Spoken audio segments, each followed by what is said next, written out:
야곱이 만일 이 땅의 딸들 곧 그들과 같은 햇사람의 딸들 중 아내를 맞이하면 내 삶이 내게 무슨 재미가 있으리까. 아멘. 27장까지 읽었습니다. 아브라함에게 혹시 부처가 있다는 그런 이야기를 들어보셨나요? 성경 읽으면서도 별로 그런 건 관심이 없으시죠?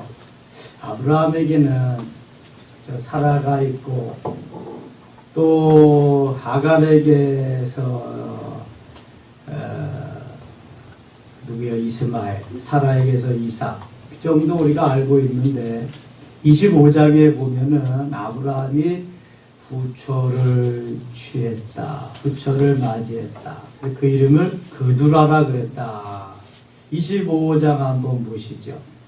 아브라함이 부처를 맞이하였으니 그의 이름은 그두라라. 그가 시므란과 욕산과 무단과 미디안과 이스박과 수아를 낳고, 아브라함이 아마 사라가 임종하고 죽고 나서 부처를 얻었는지 그 전에 얻었는지는 뭐 확실하지는 않습니다만, 아무튼 아브라함에게 또 하나의 부처가 있었다. 그래서 제일 먼저 이스마엘이 탄생했고, 그 다음에 이삭이 탄생했고, 그 후에 그두라를 통해서 6 아들을 또 주었습니다. 아들이 모두 8이죠. 8 아들 중에서 많은 후손이 이렇게 퍼져나간 것을 볼 수 있게 됩니다. 그리고 아브라함이 175세에 하나님의 부르심을 받습니다. 7절 보시죠. 아브라함의 향년이 175세라. 11절 아브라함이 죽은 후에 하나님이 그의 아들 이삭에게 복을 주셨고 이삭이 부엘라헤로이 근처에 거주하였더라. 아브라함도 죽어서 사라가 묻힌 햇사람들에게서 죽어 산 막벨라 굴에 장사하게 되었습니다. 20절 보겠습니다. 이삭은 40세에 리브가를 맞아야 아내를 삼았으니 리브가는 밥단 아람의 아람 족속 중 부두엘의 딸이 아람 족속 중 라반의 누이였더라. 이삭이 아내 리브가를 얻는 과정이 24장에 자세하게 나와 있습니다. 우리가 수요일 저녁에 이거 묵상했는데요. 아브라함이 엘리에셀이라고 하는 종을 하란에 보내서 아들의 아내감인 신부감을, 며느리감을 구해오게 하는데 순조롭게 되기 위해서 엘리에셀도 기도했고 이삭도 들에 나가서 묵상하며 기도하면서 하나님이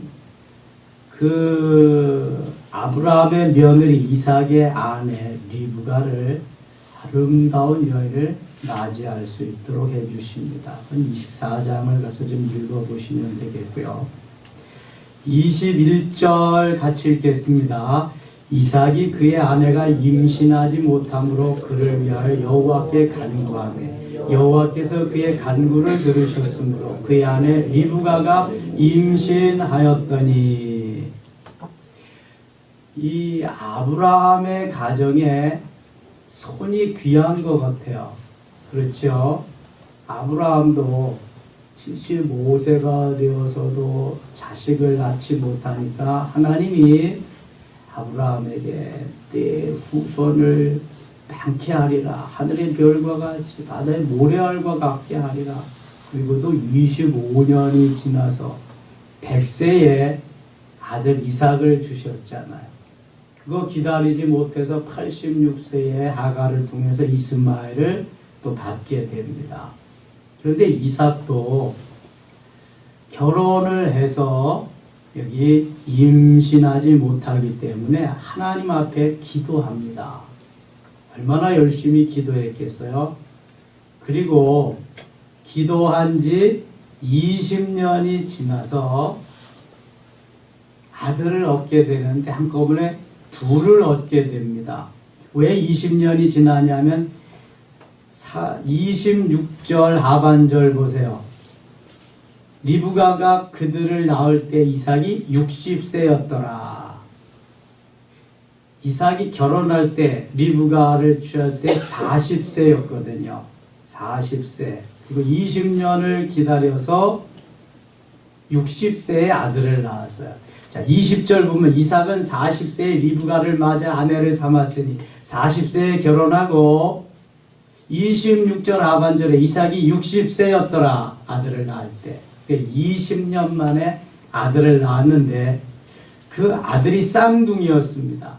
쌍둥이.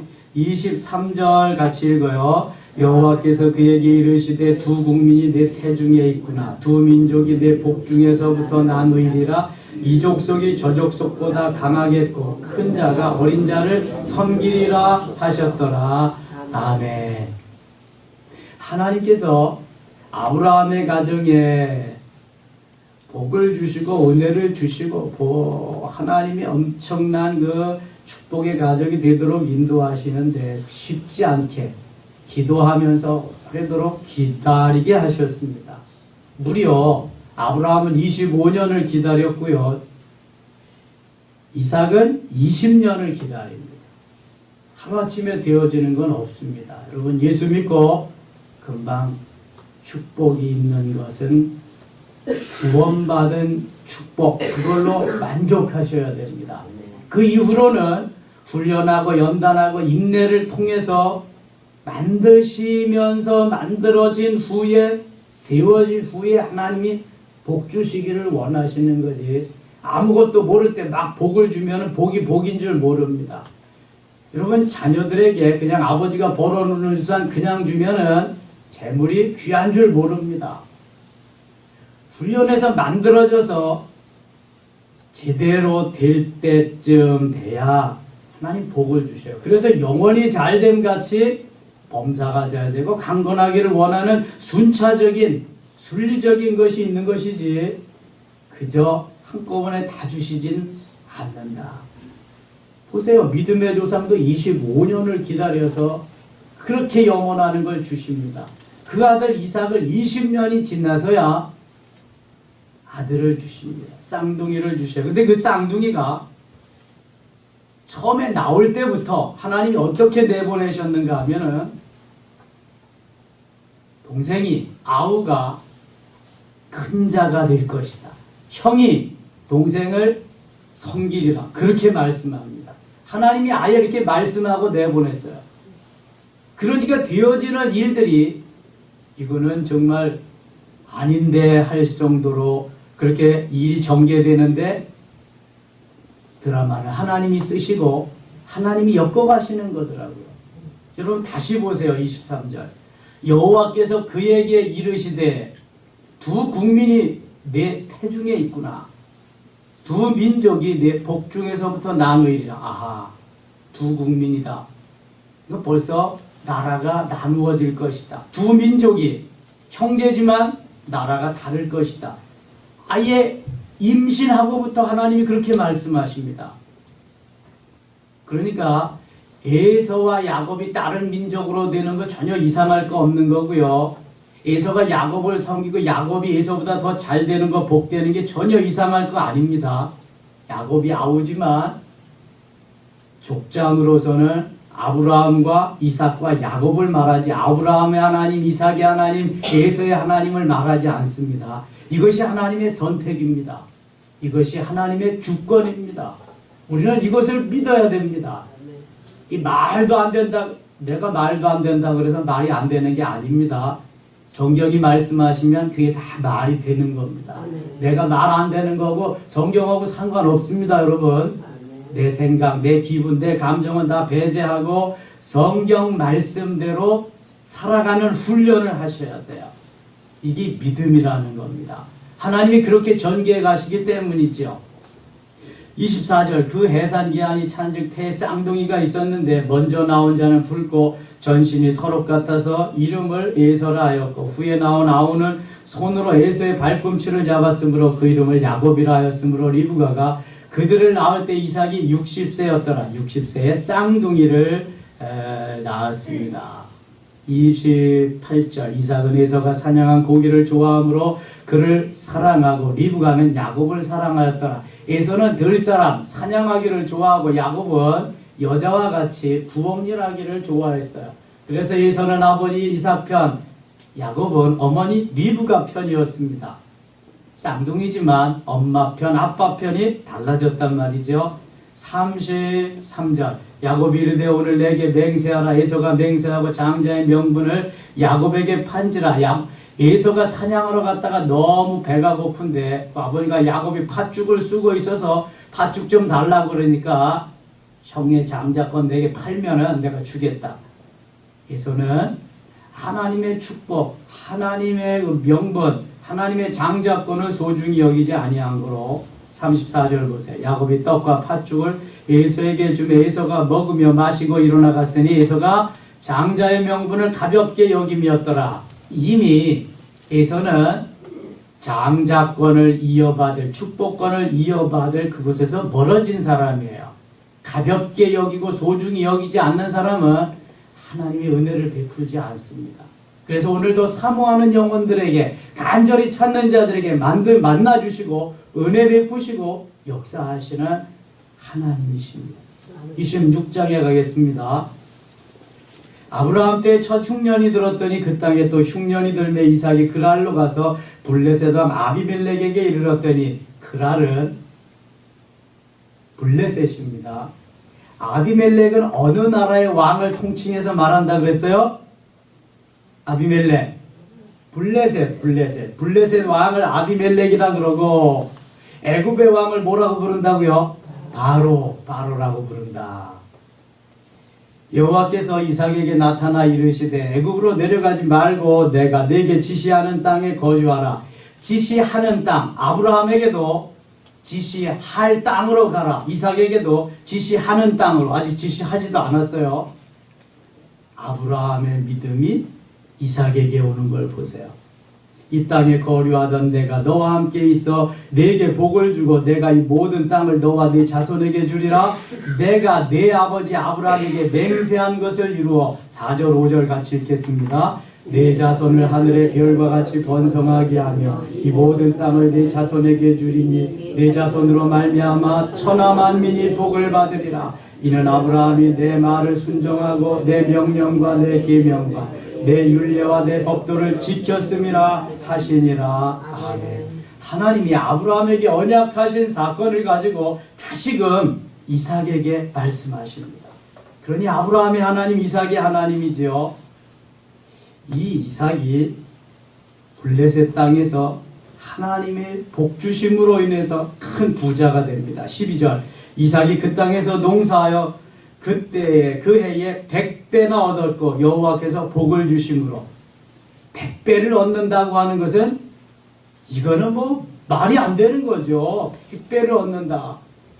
100년 동안 일한 역사를 한꺼번에 얻는다는 것은 이게 말이 안 되는 거잖아요. 근데 하나님이 하시면 되는 거예요, 이게요. 사람은 불가능해도 하나님은 되신다. 그 사람이 창대하고 왕성하여 마침내 거부가 되어. 그렇죠. 100배를 얻는데 거부가 안 될 수가 없죠. 생각을 한번 해보세요, 여러분.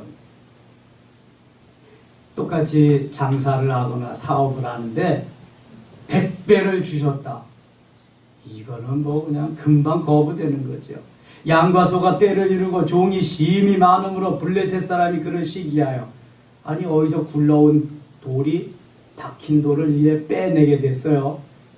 하루아침에 100배로 하나님이 막 축복하시니까 그 아버지 아브라함 때 그 아버지의 종들이 판 모든 우물을 막고 흙을 메웠더라. 아비멜렉이 이삭에게 이르되 네가 우리보다 크게 강성한즉 우리를 떠나라.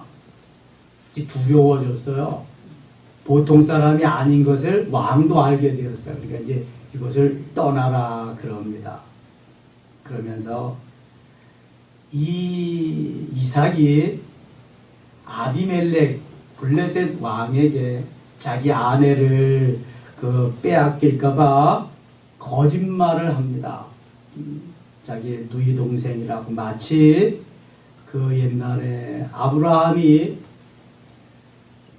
사라를 자기 누이라고 했던 것과 같이 똑같이 그러한 그 일이 있게 되거든요. 아버지와 아들 사이가 그 DNA가 흐르기 때문에 그런 걸 속이지 못하는 것 같아요. 여러분 혹시 내가 하는 행동이 우리 아버지를 닮지 않았나 한번 생각해 보세요. 저는 가끔 깜짝 놀라요. 그리고 보면은 우리 아버지가 옛날에 그랬었지. 제가 아들을 보면서 행동을 보면서 그래 저게 내 모습이다. 여러분 왜 그럴까요? 그 DNA가 흐르기 때문에 그래요. 그건 전혀 못 속이는 겁니다. 속일 수가 없어요. 하나님께서 주신 DNA 그 피가 쫙 흘러가기 때문에 그렇거든요. 24절 보겠습니다. 그 밤에 여호와께서 그에게 나타나 이르시되 나는 내 아버지 아브라함의 하나님이니 두려워하지 말라. 내 종 아브라함을 위하여 내가 너와 함께해서 내게 복을 주어 내 자손이 번성하게 하리라 하신지라. 이삭이 그곳에 제단을 쌓고 여호와 이름을 부르며 자기 장막을 쳤던 이삭은 종들이 거기서도 우물을 팠더라. 제단을 쌓고 예배하는 것도 아버지를 딱 닮았어요. 아브라함도 가는 곳마다 제단을 쌓고 하나님 앞 제사 예배했거든요. 여러분 좋은 것은 다 물려받으십시오. 그런데 하나님이 기뻐하지 아니하는 것, 좋지 아니하는 것은 물려받지 마십시오. 그거 의도적으로 배제하셔야 됩니다. 그러면은 하나님이 기뻐하시고요. 큰 은혜를 받을 수 있어요. 제가 만일 우리 아버지의 DNA를 그대로 다 물려받았다면 저는 술고래가 됐을 겁니다. 저희 아버지는 술을 드시고는 가셔도 가지고는 못 가시는 분이거든요. 제가 술 심부름을 엄청 많이 했습니다. 그러니 제가 어려서부터 예수님을 믿었으니까 나는 정이 그렇지 않았으면은 술고래가 됐을 거예요. 제 머리가 아직도 자연 그대로 오리지널이고 아직도 안경을 안 쓰고 이렇게 볼 수 있다는 게 우리 아버지 DNA거든요. 저희 아버지가 돌아가실 때까지 새치 하나 없었어요. 저는 새치는 꽤 많은데 안경을 안 쓰고 신문을 보실 정도였습니다. 치아도 얼마나 단단한지 돌아가실 때까지 이거 뭐 그냥 소주병 그런 걸 이로 땄으니까요. 뭐 그냥 그렇게 좋은 이런 걸 가지셨는데 제가 그런 건 물려받은 것 같아요. 근데 하나님이 그렇게 엉뚱한 게 물려받지 않게 하셔서 제가 술은 입에도 못 댑니다. 어려서부터. 하나님 그런 훈련을 너무 잘 시켜주셨어요. 여러분 좋은 DNA 잘 물려받으시고요. 나쁜 거는요 의도적으로 피하시고 멀리하십시오. 그래야 하나님이 주시는 은혜 그 복을 다 받아 누릴 수 있습니다. 27장에 가면은요 이 아버지 이삭이 이제 늙게 됩니다. 그리고 축복을 하고 세상을 떠나야 되는데 별미를 만들어 오라고 그러죠. 그래서 야곱은 어머니의 농간으로 어머니는 야곱의 편이니까 야곱에게 축복권을 이어받도록. 그런데 또 그게 하나님의 뜻이잖아요. 그래서 에서가 사냥하러 간 사이에 염소를 잡아가지고 연극을 하지요. 음식을 만들고 손에는 가죽을 입혀서 에서가 털이 많으니까 에서인 척해서 아버지 앞에 가니까 그러지요. 야, 음성은 야곱의 음성인데 이 손은 에서의 손이로다 그러면서 축복을 합니다. 후에 뭐 에서가 별미를 만들어 가지고 오지만 이미 끝났지요. 에서가 얼마나 분해하는지 모릅니다. 35절 한번 보시죠. 35절 27장 35절 이삭이 이르되 내 아우가 와서 속여 내 복을 빼앗았도다. 뭐 어찌할 수 없는 거죠. 41절 그의 아버지가 야곱에게 축복한 그 축복으로 말미암아 에서가 야곱을 미워하여 심중에 이르기를 아버지를 곡할 때가 가까웠은즉 내가 내 아우 야곱을 죽이리라 하였더니 그래서 야곱은 어머니와 의논하고 어머니의 계획대로 저 하란의 외삼촌 라반의 집으로 피신하게 됩니다. 그래서 그곳에서 20년을 지내서 금이 환향할 때 에서가 두려워서 온갖 가지 계략을 만들고 하나님 앞에 기도하면서 약복강가에서 그렇게 기도하면서 하나님과 교제하며 은혜를 받고 새로운 이스라엘이 됩니다. 여러분 성경을 쭉 한번 묵상하면서 이 하나님의 의도를 뜻을 깨달아 알면은요 참 오묘하다, 참 하나님의 역사가 엄청나다 하는 것을 깨닫게 돼요. 우연이란 하나도 없습니다. 모든 것이 다 하나님께서 이끌어 가시는 섭리밖에는 없어요. 예. 오늘도 하나님 우리에게 에서와 같은 기질을 주셨던, 야곱과 같은 기질을 주셨던 하나님이 주신 것입니다. 아름답게 선하게 잘 하나님의 영광을 위해서 쓰임받고 쓰여지는 모든 한날 시간들, 우리의 모든 성품들 되실 수 있기를 원합니다. 11조 또 찬양 헌금 드리는 손길이 있습니다. 기도합니다. 하나님 아버지 고맙습니다. 명절 연휴에도 새벽을 깨우며 주 앞에 나와 예배하며 기도하며 연예물 드리오니 기뻐 받으시고 하늘 창고에 쌓여지는 보화 되게 하여 주옵소서. 하나님께서 우리 모든 섬김의 가족들, 이 자리에 참여한 모든 주의 백성들에게 은혜를 베풀어 주시옵소서. 예수님 이름으로 기도드리옵나이다. 아멘.